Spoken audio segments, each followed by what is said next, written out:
Hi, Lisbeth. Hi, Ross. We are in the kind of the middle of the right half of our field 3.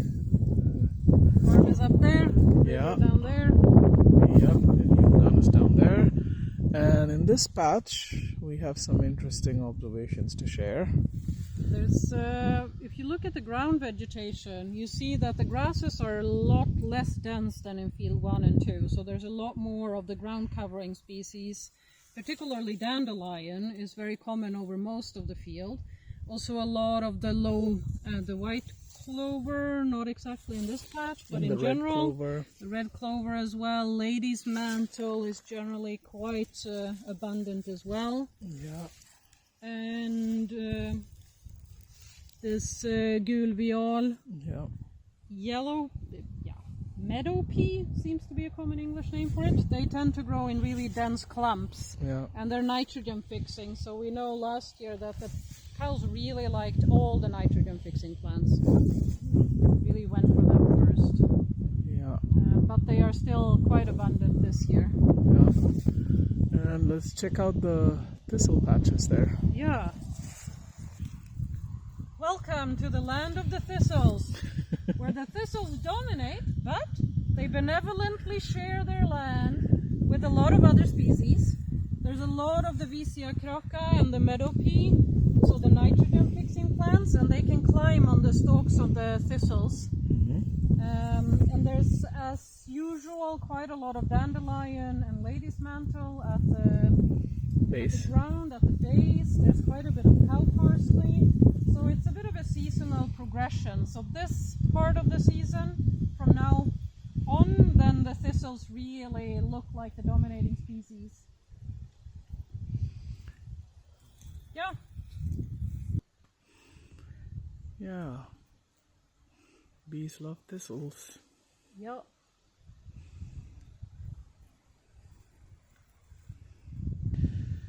Okay, we're now standing in the middle of the field number 3, and Elizabeth wanted to share some observations.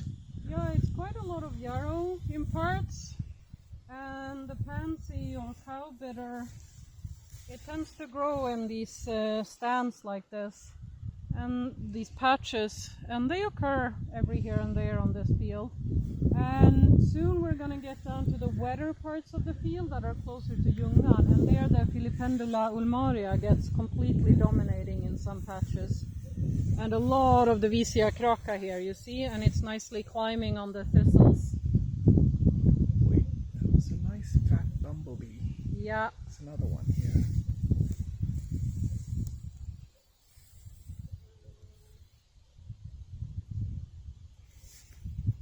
Yep.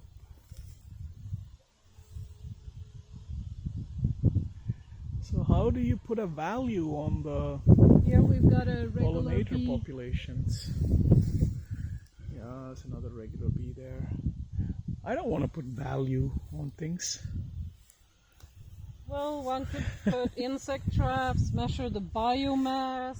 No, I just am saying I don't want to just keep measuring because somebody wants to evaluate it. I think the value should be obvious. If we're going to get philosophical, I think ecosystem services is a shit concept that's not going to save the world, but it's a start and it's better than nothing. Yeah. So, but I strongly believe that there must be quite a lot of processes happening with such a diverse plant population that is transforming the soil underneath it. And with herbivores at play, we can still keep it from becoming a complete forest. yeah. But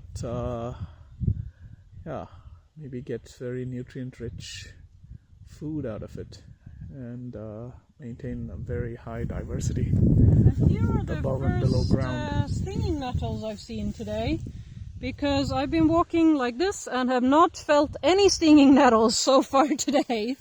But here there are a few of them growing. So, and they're not very common in grazing lands. They prefer very nutrient-rich land, which is a sign that we do have a lot of nutrients here. We have a lot of them around the farm, so it's easy for them to spread. Yep. Okay. So far we've mainly been seeing the Vicia cracca, the one that's flowering here with these small, pure blue flowers. Fixed nitrogen. Yeah, and there's a different species, Vicia, yeah, I forgot the English name.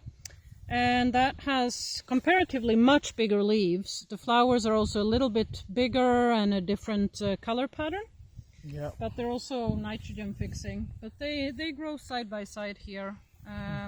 Didn't see them much in field 1, 2.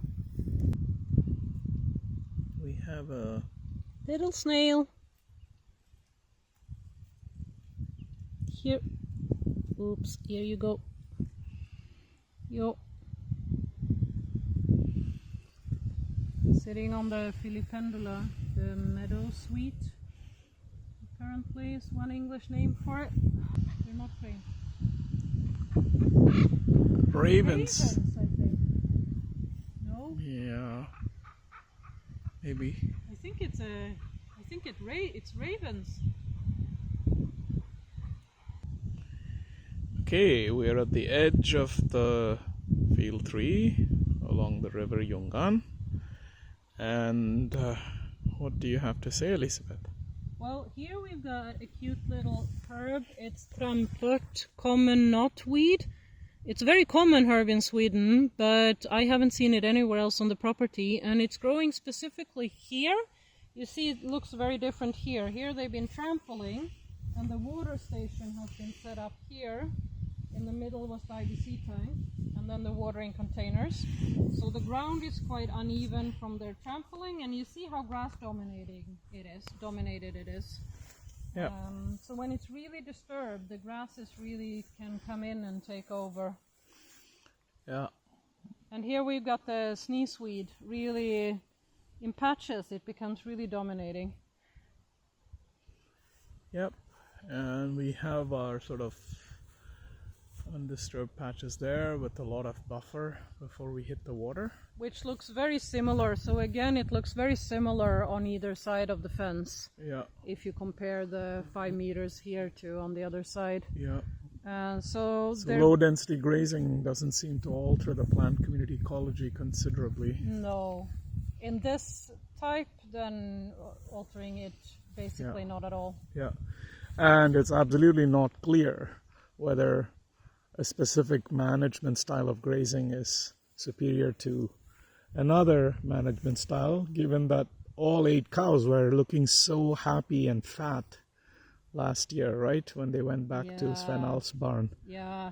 So what is superior obviously depends on what your evaluation criteria are. What is it you're measuring and what is it you're valuing?